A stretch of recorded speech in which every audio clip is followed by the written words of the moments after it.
नमस्कार। Today Bihar news, today Hindustan का digital platform है जहां इस वक्त आप मुझे देख रहे हैं। देखिए, बिहार ही नहीं बल्कि देश में लोकसभा चुनाव की रणभेरी बजने के बाद से ही माहौल गर्म है।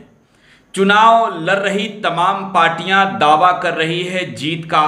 बीजेपी का दावा है कि बीजेपी 400 का नारा देकर इस बार 400 के आंकड़े को पार कर देश में फिर से एनडीए की सरकार नरेंद्र मोदी के नेतृत्व में बनाने जा रही है।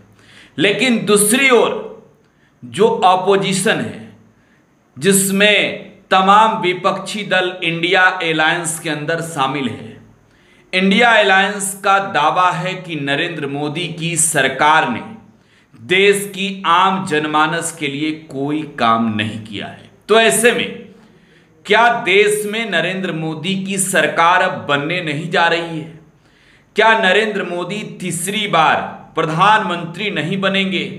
क्या मोदी के विजय रथ को राहुल, तेजस्वी, अखिलेश, उद्धव, ममता ने मिलकर रोक दिया है? आज इस पर विस्तार से आपको जानकारियां देंगे। देखिए, बात बिहार से ही शुरू करेंगे। 40 लोकसभा सीट है बिहार में और देश में जो सरकार बनती है उसमें बिहार की एक बड़ी भूमिका होती है। बिहार के जो 40 एमपी जीत कर जाते हैं वो ये तय करने में अपनी भूमिका कह सकते हैं कि बड़े स्तर पर निभाते हैं कि देश में सरकार किसकी बनेगी, और ये तय करती है बिहार की जनता। बिहार में 40 लोकसभा सीट है, चुनावी रैलियां चल रही है, चुनाव प्रचार हो रहे हैं और नेताओं के दावे तो अलग ही है। लेकिन बिहार में अब महागठबंधन ने जो दावा किया है वो दावा बेहद ही चौंकाने वाला है, बीजेपी की नींद उड़ाने वाला है। और मैंने 5 नेताओं की बात की। अगर देखा जाए तो जो जादुई आंकड़ा है 272 का, पार करने के लिए मोदी को पहले इन राज्यों में जीत हासिल करनी होगी। और देखिए, शुरुआत बिहार से हमने कर दी है, बात बिहार की बतानी शुरू कर दी है। तो आपको पहले बताते हैं कि आखिर ऐसा मैं क्यों कह रहा हूं कि देश में सरकार मोदी की तीसरी दफे बनने नहीं जा रही है। 400 के पार का जो आंकड़ा है नरेंद्र मोदी का, वो हवा में उड़ जाएगा। और हवा में जब नरेंद्र मोदी का आंकड़ा उड़ेगा तो देश में इंडिया अलायंस की सरकार बनने जा रही है। देखिए, कांग्रेस के अध्यक्ष मल्लिकार्जुन खड़गे बिहार की दौरे पर आए थे। बिहार की राजधानी पटना में मल्लिकार्जुन खड़गे ने प्रेस वार्ता किया। बिहार में 2 जगहों पर, मुजफ्फरपुर और समस्तीपुर में कांग्रेस कैंडिडेट, मुजफ्फरपुर में अजय निषाद और समस्तीपुर में हजारी के पक्ष में, अमन हजारी के पक्ष में चुनावी रैलियों को संबोधित किया। लेकिन पटना में प्रेस कॉन्फ्रेंस कर जो बातें मल्लिकार्जुन खड़गे ने कही है वो ये दिखा रहा है कि देश से मोदी की लहर गायब हो गई है। देखिए, मल्लिकार्जुन खड़गे ने क्या क्या कहा, जरा इस पर गौर कीजिए। मल्लिकार्जुन खड़गे ने कहा कि इन लोगों ने 10 सालों के अंदर कोई काम नहीं किया है। आधार क्या दिया? आधार दिया कि 2014 में, 2019 में प्रधानमंत्री नरेंद्र मोदी ने देश की जनता से जो जो वादे किए थे उन वादों को पूरा नहीं किया। और सबसे बड़ा मुद्दा है बेरोजगारी। देखिए, बेरोजगारी तो देश में बढ़ी है और बेरोजगारों की संख्या कितनी हो गई है ये आप भी जानते हैं। केंद्र की सरकार ने सरकारी नौकरियां 10 लाख भी 10 सालों के अंदर नहीं दी, यानी कि 1 साल नौकरी, 1 साल के अंदर 1 लाख नौकरी केंद्र की सरकार, नरेंद्र मोदी की सरकार ने देश के युवाओं को नहीं दी। और नरेंद्र मोदी ने क्या कहा था? मोदी जी ने कहा था कि प्रत्येक साल 2 लाख सरकारी नौकरियां, और इस 2 करोड़, माफी चाहूंगा, तो इस हिसाब से 20 करोड़ सरकारी नौकरियां नरेंद्र मोदी को देनी थी अपने शासनकाल के अंदर 2014 से लेकर 2024 में। लेकिन 10 लाख का आंकड़ा भी प्रधानमंत्री 10 सालों में पूरा नहीं कर पाए। तो कहीं ना कहीं युवाओं में एक बड़ी नाराजगी है और अग्निवीर जैसी योजनाएं खास तौर पर युवाओं को और परेशान करता है, तबाह करता है।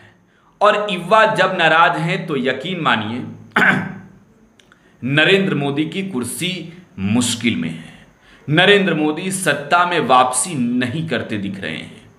दूसरी बात उन्होंने की महंगाई की। देखिए, प्रधानमंत्री नरेंद्र मोदी हो या फिर मोदी सरकार के तमाम वो मंत्री, तमाम बड़े नेता, महंगाई को लेकर गैस सिलेंडर माथे पर लेकर निकल जाते थे जब देश में यूपीए की सरकार थी, और वो कहते थे कि अरे महंगाई डायन के जैसा लग रही है, महंगाई कितना बढ़ गया है, देख रहे हैं ना, पेट्रोल, डीजल, गैस सिलेंडर, आटा, चावल, गेहूं, सबकी कीमत कितने बढ़ रहे हैं। और प्रधानमंत्री नरेंद्र मोदी ने जब सत्ता की जिम्मेवारियां संभाली तो मोदी ने वादे किए थे कि वो महंगाई को दूर कर देंगे। और असलियत क्या है, वास्तव में अगर देखा जाए तो आज हकीकत क्या है? पेट्रोल का कीमत 100 के पार, डीजल 100 के पार, गैस सिलेंडर 1000 के पार, 1200 के पार, और महंगाई इतनी बढ़ी है कि लोगों के कमर अब टूट रहे हैं, जेब ढीली हो गई है। तो प्रधानमंत्री का ये दूसरा ऐसा झूठा वादा था जिस वादे ने प्रधानमंत्री नरेंद्र मोदी के छवि पर असर डाले हैं, और ये वजह है कि तीसरी बार नरेंद्र मोदी सरकार बनाने नहीं जा रहे हैं। इसके अलावा उन्होंने भ्रष्टाचार पर भी बात की। प्रधानमंत्री भ्रष्टाचारियों के खिलाफ कार्रवाई की बात करते हैं, लेकिन वसल में क्या है? देश के तमाम जितने बड़े घोटाले हैं, उन घोटाले के आरोपियों को बीजेपी के साथ लाया गया, इस वजह से कि मोदी की कुर्सी बची रहे, सत्ता की लाभ उन्हें मिला, और वो सब के सब नरेंद्र मोदी के वॉशिंग पाउडर में घुल गए, साफ हो गए।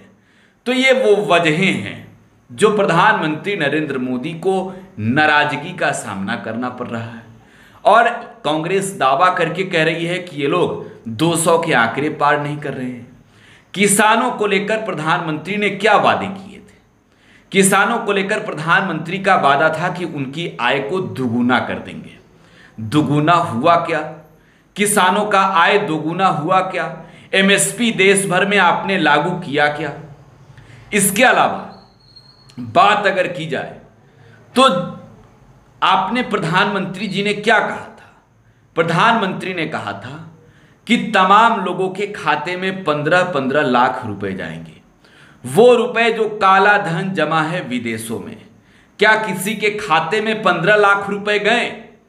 किसी के भी अकाउंट में 15 लाख रुपए गए? जनधन अकाउंट लोगों ने खोला तो खाते में इंतजार करते रहे कि 15 लाख वाला रुपए का मैसेज आएगा, किसी को मिला क्या? तो ये वजहें गिनाकर भी कांग्रेस ने, आरजेडी ने कहा है कि महंगाई, बेरोजगारी, इसके अलावा किसानों की परेशानी, छात्र नौजवानों की परेशानी, इस बार मोदी सरकार को सत्ता से उखाड़ फेंकेगी।